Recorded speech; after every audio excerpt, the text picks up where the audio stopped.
I know it looks weird. I apologize. I'm not going to say why. Why are you guys laughing? Everybody's quiet. I would like for everybody to introduce who they are. This is TexAgs Rewind. We're presented by T-Mobile. Got a lot of stuff on the show. Everybody tell us who you are. Kennedy, go ahead and start. Hi, I'm Kennedy. I'm Zoe. Okay. I'm Emily. And I'm David. And we're going to have some fun today on the show. We had the top moments coming up. Number 4 was last year. I've been here for a year, and we're going through all the top moments. OU and Texas to the SEC.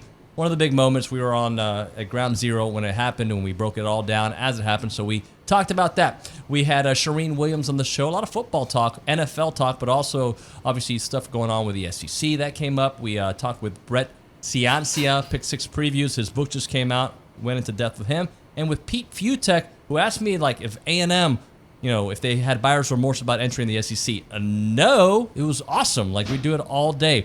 Before we go to the videos, Kay, you wanted to ask me a quick question. I did. Start bench cut.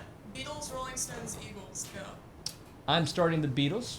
Okay. I'm benching the Rolling Stones, and I'm cutting the Eagles. My mom and dad would. I have to pick one. You guys agree? None of you have heard the music, have you? I've heard the Beatles. That's about it. That's about it. All right. It's TexAgs Rewind. You can comment on all that stuff when we come back. Top 12 moments of the year. And we are now at number 4. When I say the year, my year with TexAgs that started in early July. All right, so number 4. You know what it is. I don't. Yeah, but as soon as I hear about it, I'll know. Is it going to be the Texas and the announcement that Texas and Oklahoma was joining the Absolutely. SEC? Yeah. So let's kind of run down how that all went down. Did it happen on day 2 of SEC Media Days? I'm not really sure, but I need to find that out because I just might have to write something about that this or next week. Well, because we're there, I'm pretty sure it was day 2 because I think Billy was arriving when the news kind of broke down. I might be wrong on the date, but it starts off as a rumor, right? And then I think Brent had it on the Chronicle, and it broke. It didn't start off as a rumor, but I think there were some inklings on social media, but we didn't believe it when it first came out, right? Well, yeah, I think I was skeptical. I know that Greg Sankey was walking into a room to do an interview with the TV, and Brent said, Commissioner, can I ask you one question? He said, I'm busy. He said, just one. And the commissioner he said, can you comment on that Texas and Oklahoma is going to join the SEC? And he looked at Brent and he said, who told you that? Was that out for people to see that? That was I visible? don't think or is they it just wanted those it two? out yet. Yeah. No, it was out where you could have seen it. It became pretty clear not long after that there were real legs to that story. I just remember when that news started trickling out, my phone went crazy from people, fans, friends, people in the industry. It just was is this true? Is it true? And I feel like from an A&M perspective, not only did we not want it to be true, we didn't believe it. Yeah. In the beginning. We were hopeful. I was hopeful that it wasn't a done deal yet. It was being discussed. It was being discussed, and maybe it could be derailed.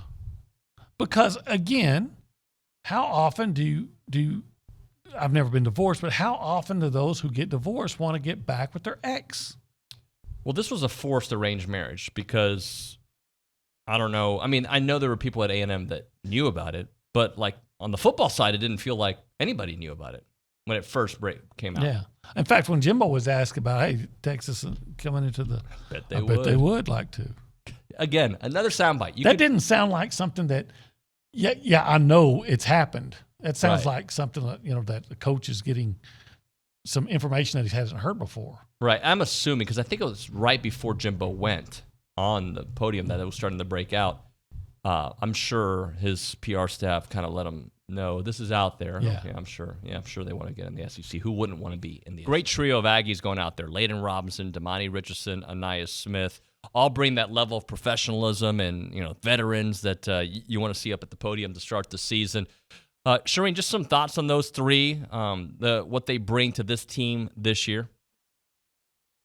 Well, I think it's leadership with all the things that they've accomplished in their careers so far, and they're all going to, I think, be really good pro players. So, I think that's it, the professionalism that you talked about, the leadership, and there's just great representation of the university. And, whenever you don't have a quarterback up there, you start going, okay, why don't we have a quarterback up there? But our reasons is obvious, is we don't know who that starter is going to be yet. And we have 3 guys competing for that job. So it's other positions that are going to represent A&M. But, those guys are going to be really good this year, and they're going to be a big, big part of what the Aggies do and a big reason for how well the Aggies are going to play this season. One of the storylines that I am intrigued by following is the fact that A&M has got 2 players in Anaya Smith and Damani Richardson that could have gone to the NFL, but they decided to stay. Yeah. Anaya's had a very nice year last year, but he knows he could have been better. And I feel that chip on his shoulder, especially with his personality, I just feel he's going to have a dynamic year and really help his NFL stock. Yeah, and I think it will. He needs more opportunities, and I think he'll get more opportunities this season, and I think he'll really be able to show what he can do and what he's about. And you look at a guy like, a Deebo Samuel with what he's done in the NFL, and I think that really helps him going into the NFL because they've seen a guy who can do it in the NFL, has done it at the NFL level. And so that's who I think he can be in the NFL. Deebo Samuel was an All-Pro last season. I think Anaya Smith can be that same guy in the NFL. I think he can do those things. He can run the ball, he can catch the ball, he can do so many things for your football team. And so he could be the next Deebo Samuel. So he's going to get a chance this year, I think, to showcase that. If he stays healthy, I think it's going to be a big year. I'm right there with you. Charean, so we're going through the top 12 moments since I joined TexAgs, and today we're at number 4, which was SEC Media Days of last year when I had just joined this company, Horns and Sooners to the SEC. And let's go back to some of the memories that you had and the reporting that was going on how that all shook out. And, it was kind of like disbelief when it first started. Yeah, and it just continues into this year, obviously. But, yeah, I think it was disbelief. It's probably the right word. Just pretty stunning, the way it played out. And just when you first heard that Oklahoma and Texas were going to the SEC, you didn't want to believe it. And then you find out, okay, this is real. This is happening. And, it's been pretty much one thing after another in college football since then. I think we continue to be stunned, and I'm not sure this is the last time that we're going to be stunned by something like this with teams switching constantly. What goes into getting this done over the 12 months? How do you, especially with the way college football has changed, transfers and adding that whole element and coaching changes that are now becoming more apparent, just how do you put it all together in those 12 months?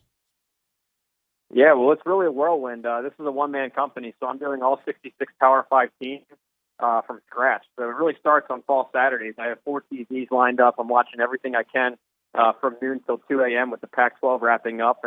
And then in the off-season, it's talking to head coaches, talking to coordinators, tracking all this transfer movement. It's been an historic player movement shift this year, and also a big coaching carousel, too, like you mentioned. So, yeah, talking to head coaches, talking to coordinators, watching spring games, talking to beat writers, practice reports, game recaps, everything I can get my hands on, and every edge I can find. And it's a deep dive into every team, and it's an insane process, but it's rewarding when you hit publish. And here we are today.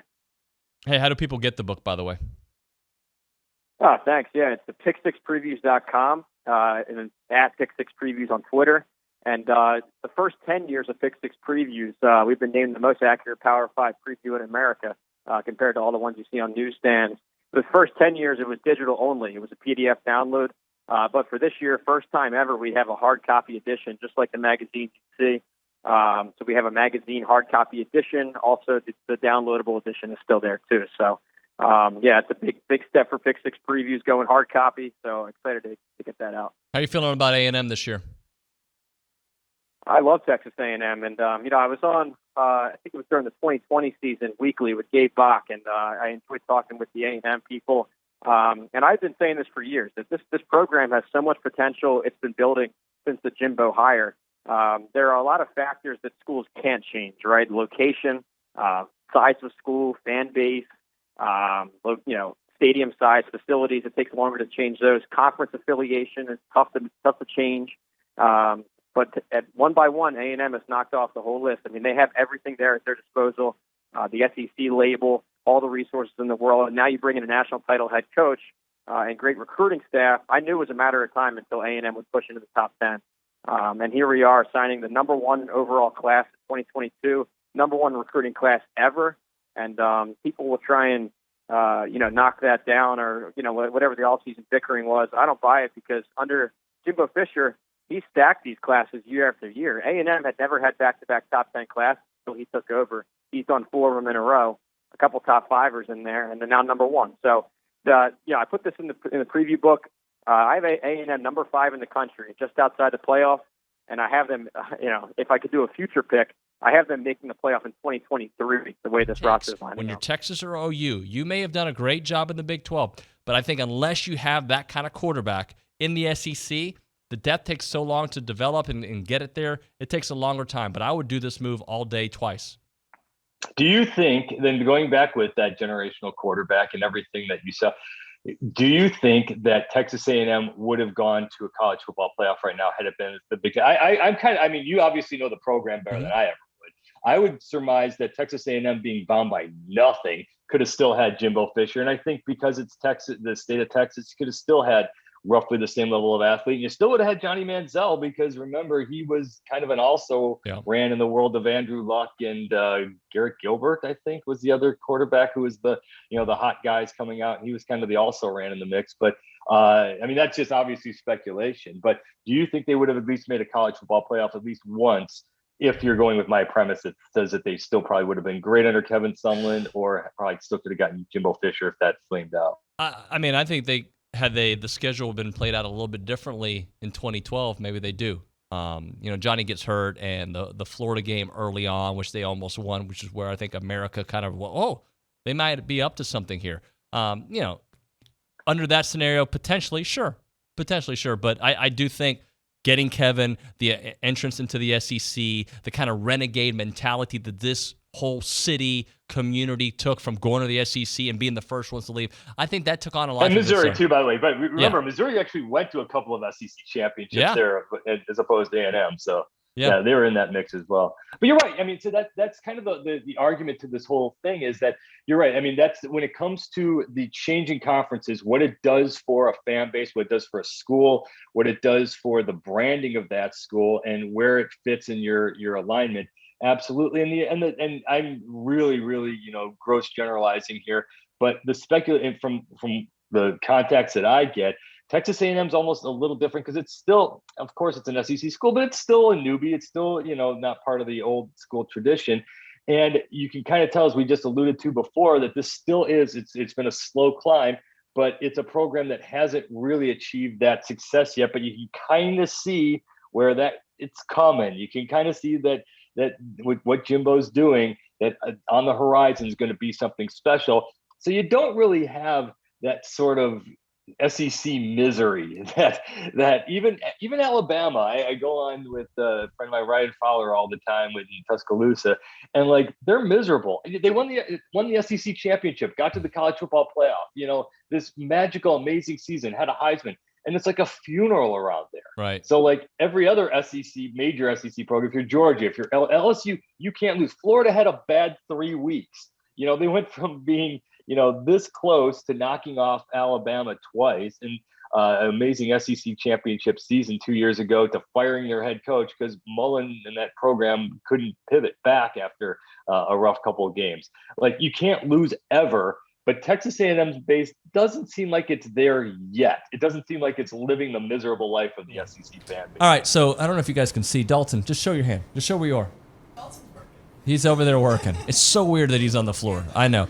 So, Kennedy, you're new, so we're going to ask you. You watch YouTube ever? Sometimes. What do you do at the end of a YouTube video? An outro. Yes, that's what I do. But what do you do after you watch one? Close it out. Do you ever... Comment, subscribe. Comment, and subscribe.